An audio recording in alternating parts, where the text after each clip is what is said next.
અભય થઈને નિષ્પક્ષતાથી નિરપેક્ષ રીતે વાસ્તવિકતાનો અરીસો રૂપી સચોટ માહિતી લાવતો સત્યની સાથે અભય ટાઈમ્સ। ઉધના વિસ્તારમાં આવેલ ઓફિસમાં યુવકે પોતાના જ મિત્ર ઉપર ઘાતક હથિયાર વડે જીવલેણ હુમલો કર્યો હતો। ઉધના પોલીસે આરોપીની ગણતરીના કલાકોમાં ધરપકડ કરી આગળની કાર્યવાહી હાથ ધરી છે। જો કે આ હુમલા પાછળનું કારણ 7 વર્ષ અગાઉ બનેલી એક ઘટના છે, જેની દાજ રાખીને આરોપી યુવકે આ હુમલો કર્યો હતો। હુમલા પાછળનું કારણ 7 વર્ષ અગાઉ આરોપીએ મિત્રની માતાને કોઈ કારણોસર ગાળો ભાંડી હતી, જેથી મિત્ર દ્વારા આરોપીને લાફો ઝીંકવામાં આવ્યો હતો। જે લાફાનો બદલો વાળવા આરોપીએ પોતાના જ મિત્ર પર ગત રોજ અન્ય મિત્રોની હાજરીમાં ઘાતક હથિયાર વડે જીવલેણ હુમલો કરી ફરાર થઈ ગયો હતો। જે જીવલેણ હુમલાની ઘટનાના લાઈવ સીસીટીવી ફૂટેજ પણ સામે આવ્યા હતા। સુરતના ઉધના વિસ્તારમાં આવેલા દત્તકુટીર ખાતે ગત રોજ જીવલેણ હુમલાની ઘટના બની હતી। દત્તકુટીર સોસાયટીમાં રહેતા રાહુલ જાદવ પર તેના જ મિત્ર કિરણ આહિર દ્વારા ઘાતક હથિયાર વડે હુમલો કરવામાં આવ્યો હતો। હુમલાની ઘટનામાં ગંભીર રીતે ઇજાગ્રસ્ત રાહુલ જાદવને સારવાર અર્થે સુરત નવી સિવિલ હોસ્પિટલ ખસેડી આગળની તપાસ ઉધના પોલીસે હાથ ધરી હતી। ઉધના પોલીસ મથકના જણાવ્યા મુજબ ઉધનાની દત્તકુટીર સોસાયટીમાં આવેલ એક ઓફિસમાં રાહુલ જાદવ અને તેનો મિત્ર કિરણ આહિરે પોતાના અન્ય મિત્રો સાથે બેઠા હતા। જે દરમિયાન સોફા પર બેઠેલા કિરણ આહિરે રાહુલ જાદવ પર ઘાતક હથિયાર વડે જીવલેણ હુમલો કરી લીધો હતો।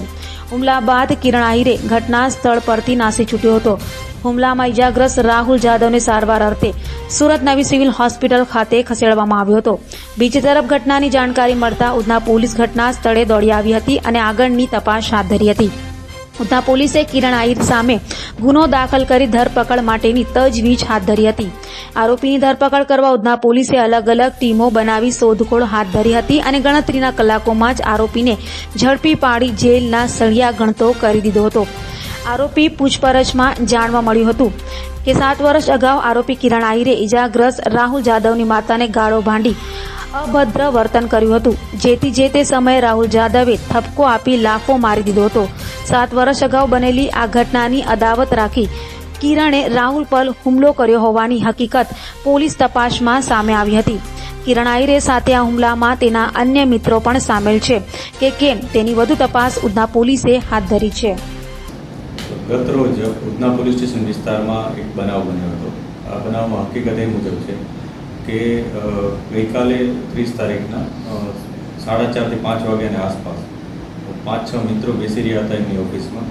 એ દરમિયાન ફરિયાદી રાહુલ જાદવને એની સાથે બેસેલા એક મિત્ર એવા કિરણ આહિરે પોતાના પાસે રહેલું એક ચપ્પુ હતું એ કાઢી અને સીધું એના હાથમાં મારી દીધું હતું અને ખૂબ જ ગંભીર ઈજા પહોંચાડી હતી।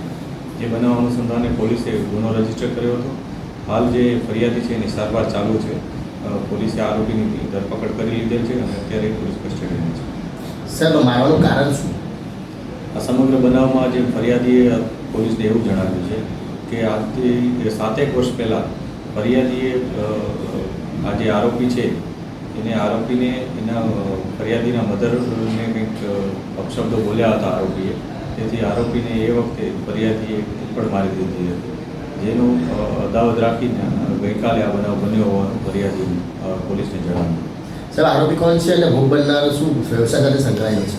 આરોપી કિરણ આહિરે કરીને છે, એ ફરિયાદીનો મિત્ર જ છે, એની સાથે જ બેસી રહેતા હતા। ગઈકાલે જે બનાવ બન્યો એ એક ફરિયાદીની પોતાની કોઈ ઓફિસ છે, એમાં બધા મિત્રો એના બેસી રહ્યા હતા, એટલે એકબીજા સાથે ખૂબ જ ઘણા સમયથી એકબીજાને ઓળખે છે, એકબીજાના સંપર્કમાં છે।